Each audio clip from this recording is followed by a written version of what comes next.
Hello students, welcome to the next video on the chapter Endocrine System in Humans. We have discussed about the various endocrine systems that are present in the human body, both the male and female. Today we are going to discuss another very important aspect related to the hormonal changes which happen in the young boys and girls. Today, as you can see the board, it's the topic of adolescence and accompanying changes.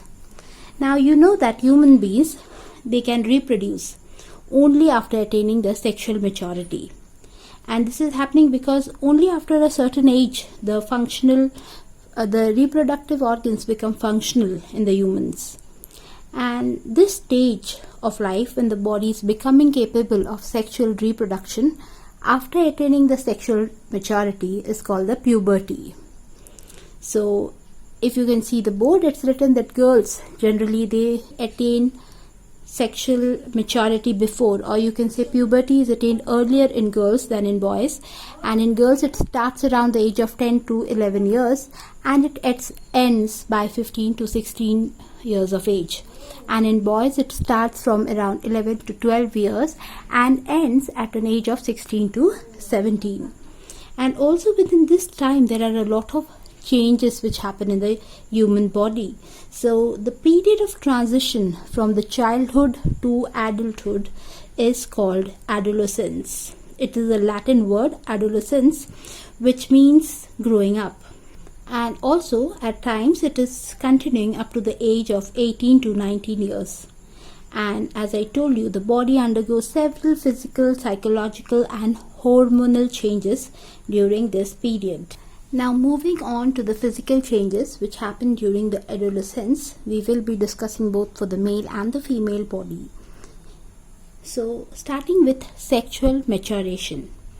Now you know there is a lot of hormones which are being released in both male and female. And in the males, the testes starts producing the male hormone testosterone. This is causing the sexual organs to develop completely. Also, it starts producing the sperms. In females, the ovaries start producing the female hormones estrogen and progesterone. Also, the ovaries, they start releasing egg. And under the influence of these respective hormones in the male and the female, as we are talking, there are secondary sexual characters which develop in both of them. Now, there is, like you can see, there is enlargement of the external genital organs in the males. There is enlargement of the breast in the females. And moving to the next point, that is increase in height. There is suddenly, you will see, as you reach the adolescent period or you hit puberty, there is an increase in your height. There is elongation of the bones of the legs and arms. And also this is happening because of the release of those sexual hormones. While the girls, they attain the full height at the age of 14 and 15 years, boys' height generally is attained by the age of 18 to 19. Means they can attain their full height by the age of 18 to 19. Also, it is very important that during this time you eat proper, healthy, nutritious diet to ensure that you are growing and developing properly. Moving on to the change in the body appearance, you know, like in males, the shoulders become broad and the chest will become wide. The muscles also grow more than the girls. And in female, there is the widening of the pelvic. Pelvic is the lower region, and broadening of the hips. The breast also start to develop and enlarge. And both in the males and females, you can see that the hair develops in the armpits and the pubic areas. In the males, the facial hair, that is the beard and mustache, they start growing. Moving on to the last, that is change in voice. You generally observe that the males, they develop a deeper voice, while the females, they develop a high-pitched voice. So there is growth in the voice box or the larynx, and it grows more in the males than in the females. You can also observe emotional changes during adolescence. Now, this can be again both emotional and psychological changes which happen, because as you're growing up, because of the release of the hormones, your body is in a very activated stage. It's a very exciting phase of a growth, you can say, for a child.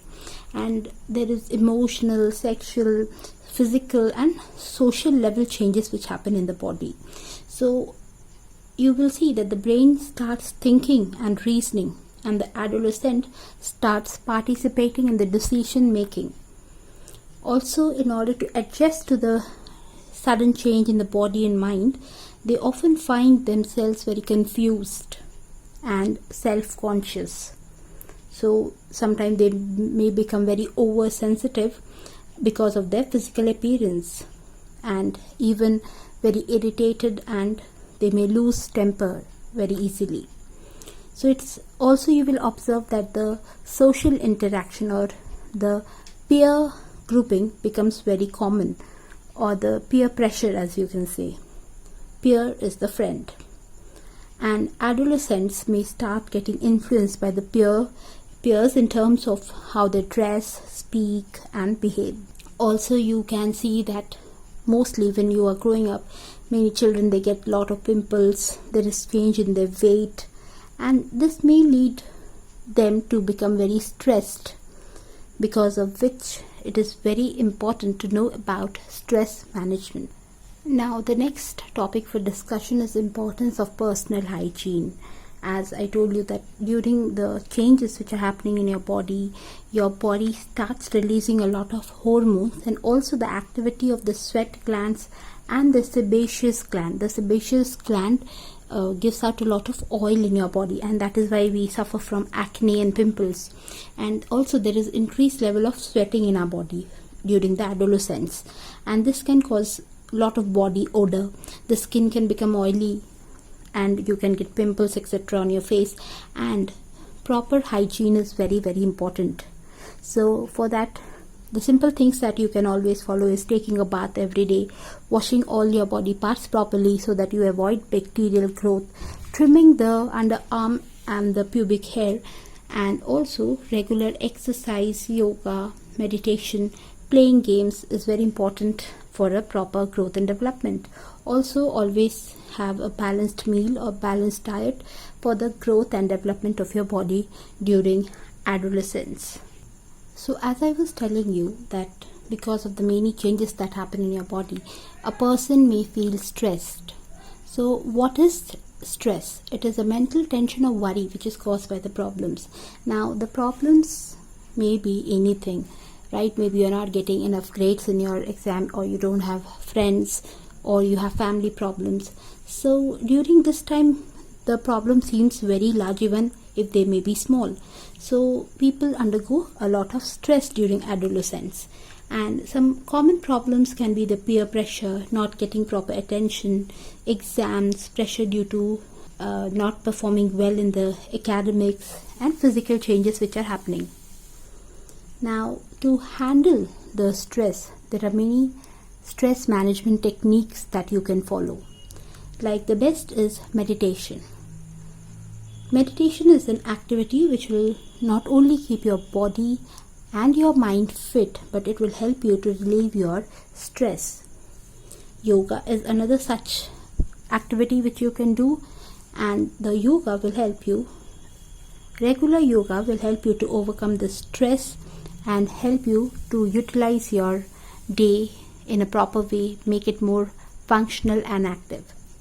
Time management is very important because adolescents are generally confused to manage the time for their work. So it's very important that you schedule your day, how much time to spend for studies, for other activities, and so on. So if you have good time management skills, you will be very much away from stress.